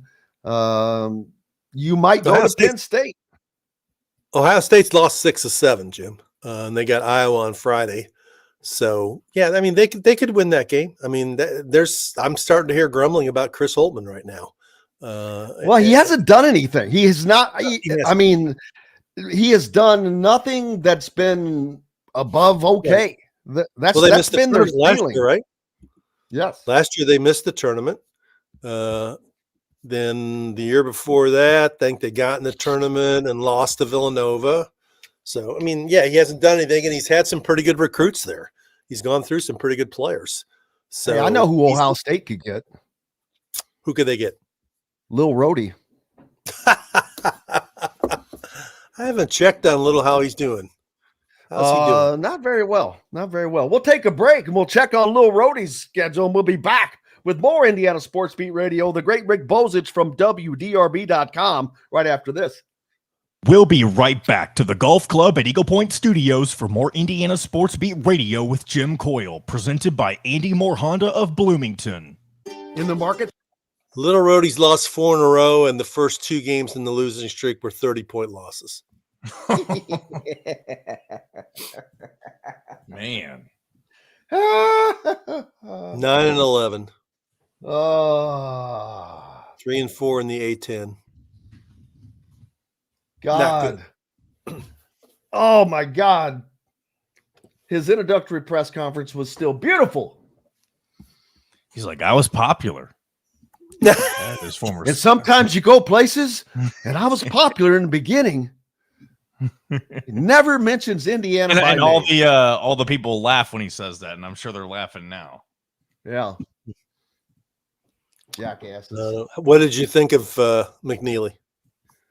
I think he's just solid. He's anybody that comes out of that program, I'm going to expect to be solid, because Boyle is demanding. He's just a super good coach. When you can manage that kind of talent and have them play at the level they play at, the intensity, those guys, these games were intense. Now, the first game it was the worst beatdown, Rick, of any team in any sport at any level I've ever seen. They scored 104 points in 3 quarters. And they won the game 127-40. That's just seems like impossible at that level. But those guys all played well together. Everybody did what they do, and Liam McNeely is just very smart. He's a great basketball IQ. He can definitely shoot the ball, bring the ball up, play defense, really good defense, straight up defense. Those guys don't make dumb mistakes. That's another thing. They're smart basketball players. So he's going to be a great addition. It would be nice for Indiana if they had Mackenzie Mbako to go along with him. That's the thing. You can't just have Liam McNeely. There's got to be another piece to that. He's not going to be the guy by himself that does it. So And what about Derek Queen? I think he's going to be a really good player. Now, he's only an inside player. He doesn't step out. He's a post player. And unlike Malik Renew, who can, take you outside, Derek's not going to do that. But I don't believe Derek Queen is coming to Indiana personally. You think he's going to Maryland? Maryland, Houston, Kansas. The perfection. You never count those Chop guys Shop out. Steakhouse, Chop Shop, Market and Table, a part of the Wild Food Group, is your butcher, baker, and fish house, no matter where you live. This segment is brought to you by the Ugly Grouper. Now back to the Golf Club at Eagle Point Studios for more Indiana Sports Beat Radio with Jim Coyle, presented by Andy Moore Honda of Bloomington.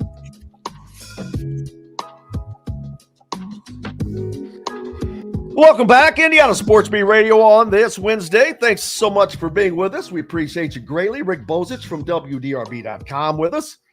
And Rick, this is going to be a fun rest of the year in college basketball because we don't know I talked about it earlier. It's up for grabs. Last year, I don't know that we knew it was so up for grabs until the tournament happened. And we were like, wait, what?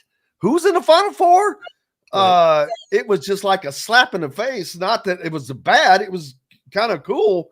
But now I'm kind of expecting it because I watch these teams and I'm like, who's going to one day Tennessee's losing. Next day, you don't know. It's the water line has really found its level. And I think that's great for the sport. At the same time, I know people love to see, they want to see the big time teams in the events. And Indiana missing from that group is, I think it hurts college. Well, it doesn't hurt college basketball. It would be better for college basketball if they weren't out of it. But Kansas is still up there. But I don't see them being a team that fights for actually in a national championship game this year.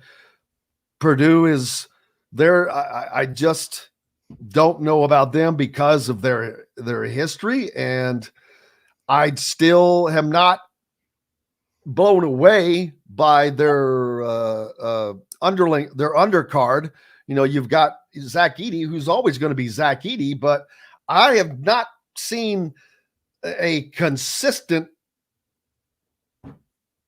supporting group for him that will tell you, oh, this team, boy, they're a threat to win the national championship. Everybody says that because of Zach Edey, and that's it. Even though Louisville's not as good as it has been, Duke was in last week. Virginia was here on Saturday, and NBA scouts are at the game. And I like to talk to NBA scouts about who they're looking at and who they've seen that's good and stuff. And I asked them about Purdue, and I said, when you look at Purdue, how many NBA guys do they have? And they said, probably one. Most of them think that Edey will make a team, probably be a backup somewhere because, 10 or 15 years ago, he would have been a higher draft pick because centers were used differently. Now he's not. But other than Edey, they really don't have an NBA guy on their team. And most people will tell you it's not a hard and fast rule, but you got to have, 2 to 2.5 NBA guys on your team to win a national championship. And that's the question I have about Purdue is that if some team finds a way to slow Edey down, who's going to carry him through a tough game? And I'm not sure they have that guy. Maybe they will for a night. Maybe it'll be Lawyer. Maybe it'll be Braden Smith. I know Purdue fans were mad yesterday, I think it was, because they announced the 10 front runners for the Bob Cousy Award for the best point guard in the country, and Braden Smith didn't make the list, and they thought he should have. But I don't think you can look at Smith or Lawyer or Trey Kaufman-Renn or Mason Gillis or the transfer from Southern Illinois and say, yeah, that guy's an NBA player, because they're not. No, and I'll be honest with you. I saw a kid on Montverde's team who rides the Pine, who I think is possibly as good as Braden Smith right now. And it's not a knock senior on or junior? Smith. He's a senior. Where's he going? No offers. Nobody knows about this kid. He's Brazilian, only been in the country for 2 years. got to play a quarter and a half and ended up being the leading scorer of that blowout game Thursday night. Busted his butt, block shots, hit threes, had 5 dunks, rebounds, steals, but he played like his hair was on fire every second that he was in there. But you mentioned the Purdue and lack of NBA prospects, and that makes me laugh. Indiana probably has more NBA prospects right now than Purdue does. Correct. They just don't have them in the right. And that's crazy to think. What's your conclusion from that? Bad roster construction. Number one. Number two, it took 3/4 of the season to figure out how to use guys. Number three, it took 3/4 of a season for some guys to fill into certain roles. There's 2-3 things there. Yeah, I mean, the one thing, and I'm not a coach, I might be totally wrong, but when I watch it, one of the things that I see is that Mbako, Ware, and Renew all are most effective. And I know that Mbako's made 2 threes early in the game last night. They sort of like clog up the lane, and there's not much movement or smoothness to the IU offense. There's too much inside. There's no flow. There's not enough spacing. You watch a lot of, like when I watched Virginia and Duke that were in here the last couple of weeks. I mean, their big guys are out on the perimeter. At least one of them is. And that opens up the court. It opens up driving lanes. I think Galloway would benefit from that if there was more open driving lanes. When he's healthy, Xavier Johnson would benefit from it. IU's offense is so post-oriented, post-obsessed that option doesn't exist. Do you agree or disagree? No, I absolutely agree. And this is going to sound a little crazy, but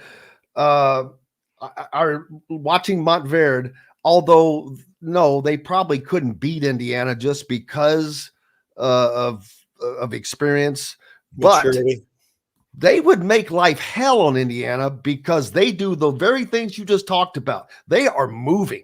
There's no standing around at all. And there is constant avenues to get to the rim for guys. And if there's not, they're going to kick it out and a guy's going to take the shot. He's not going to think about it. He's going to put it up and in. And they're confident in what they're doing. They would make life not fun for Indiana if those two teams played for that very reason, in my untrained opinion.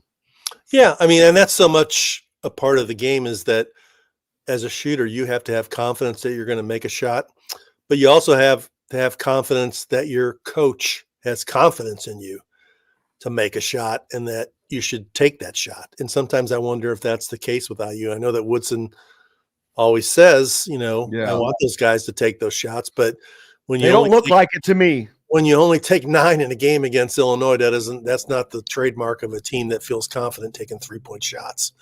And it's unlikely that he can sustain it at all. But if Leal could even be a guy who could make 1 3-pointer a game, that would change some things.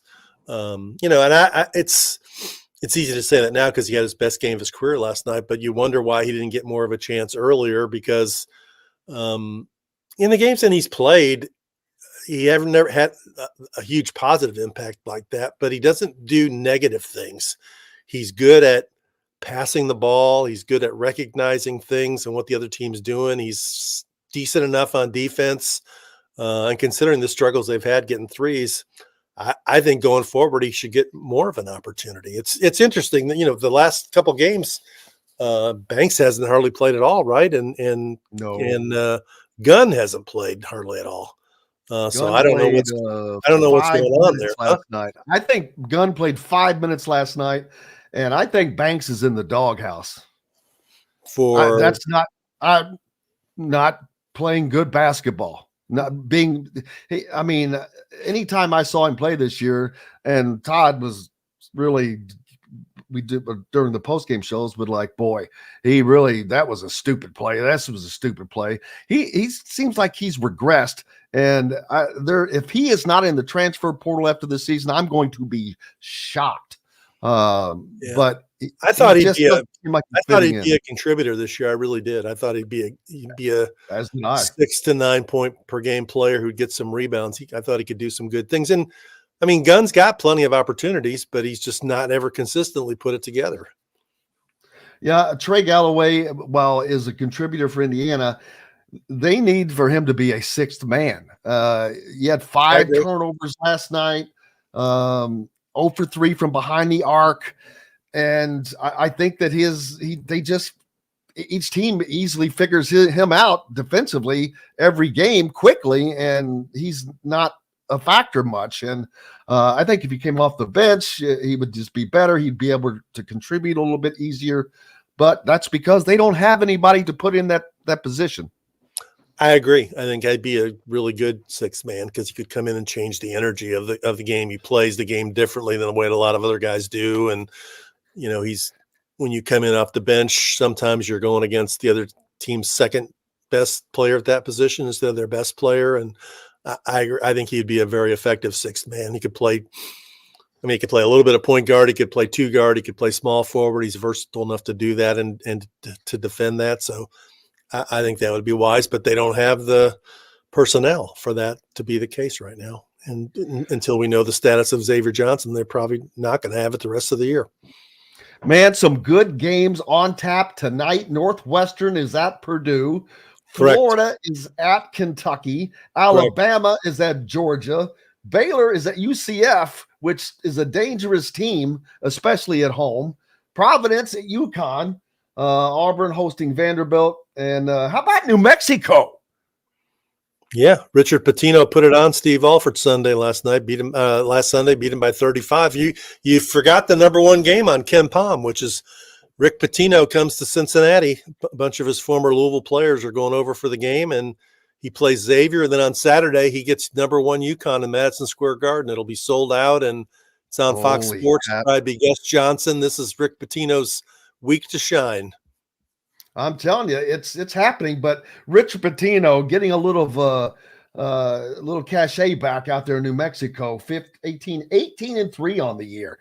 I'm sure he's enjoying the nice warm weather and not getting out of Minnesota. He's probably very happy with that trade. Yeah, and he's got Jamal Mashburn's son. He's got another player named House who's pretty good. I mean, they're currently a 7 seed with Lenardi, so he's going to be in the NCAA tournament. Father and son both are in the NCAA tournament field at this point. That's wild to see. And you know, the NCAA will take care of that for us and put, I mean, when have they failed to do that? Let me ask you this. I know we got to go. If I ask you this question, if you had to pick today, how many Big Ten teams are in the tournament? Oh, I think it was 6. I was yesterday. 1, 2, 3, 4, 5. Really? 6. The thing is, there's 4 teams that are stuck in the middle that are tied for 5th at 5-5. So your mediocre level is right dead upper center of the conference. Right. So 7's a max, I think. Lenardi has 6, which would obviously be Wisconsin, Purdue, Illinois, Northwestern, Nebraska, and who's the 6th one? That's the thing. That's the 14th time. You got Nebraska, Michigan State, Maryland is in that group. Isn't Indiana 5-5 too? They are, but I don't include them in that group. Right. But I mean, who did Michigan State? What's their quality win?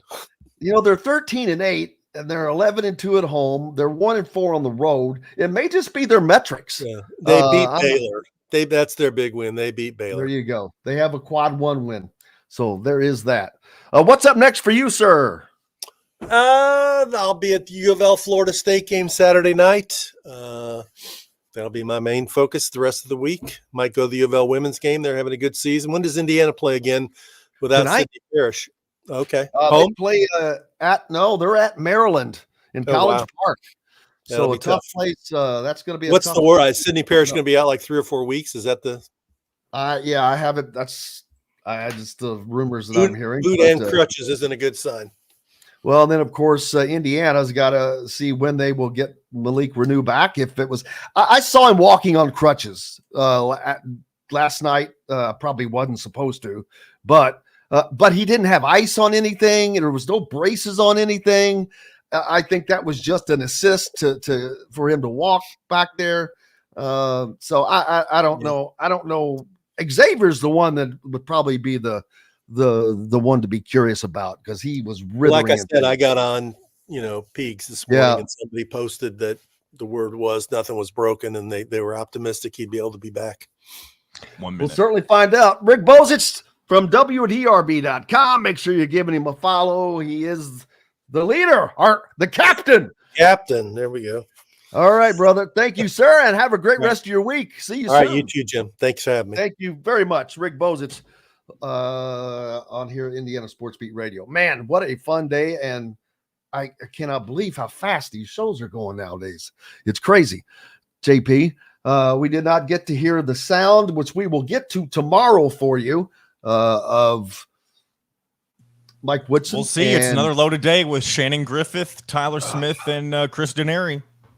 Yep, we'll get it snuck in there somewhere. We'll catch up on the Pacers tomorrow, Indiana football, and continued coverage of the Big Ten and Indiana basketball, along with Purdue and everything else that is going on. Big thanks, though, to the guys today. Of course, Dylan Sin from the Fort Wayne Journal-Gazette, Kyle Nedrip from the Indy Star, and Rick Bozich from WDRB.com. Most importantly, thanks to each and every one of you. Without you, we've got no reason to be here, and we are grateful. John, the producer, for keeping us between the white lines. Until tomorrow, I'm Jim Coyle. I will see you on the radio. Thanks for listening to Indiana Sports Beat Radio. Be sure to subscribe to our YouTube page for more clips and team coverage of Indiana basketball, football, and more. You can also find full episodes and tons of other content on thehoosier.com. We'll see you next time for another edition of Indiana Sports Beat Radio.